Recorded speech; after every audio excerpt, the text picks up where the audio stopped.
Ang babae mag-aral na tumahimik na may buong pagkapasakop.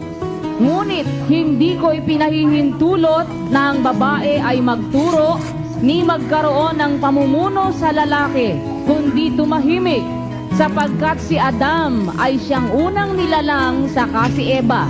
At si Adam ay hindi nadaya, kundi ang babae nang madaya ay nahulog sa pagsalangsang. Hindi ko ipinahintulot na ang babae magturo o magkaroon ng pamumuno sa lalaki, kundi tumahimik.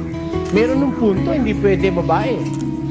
Hindi pwedeng ikaw ang decision maker o professor ng asawa mong lalaki. Ang presidente yung lalaki. Kaya magkaisa kayo sa laman, may karapatan kayo sa isa't isa. Pero sa mga major decisions in life, regarding your relationship with each other, your relationship with your parents, lawyers, in-laws, your brothers and sisters, ang lalaki pa rin ang dapat na manguna sa paghahanap buhay, sa kung saan titira, kung saan maraming bagay na pagpapasyahan sa buhay, kung bibili na ba ng color TV, o bibili ng Betamax ba, o VHS ba. Alam niyo, pagsasamahan ng mag-asawa, left and right,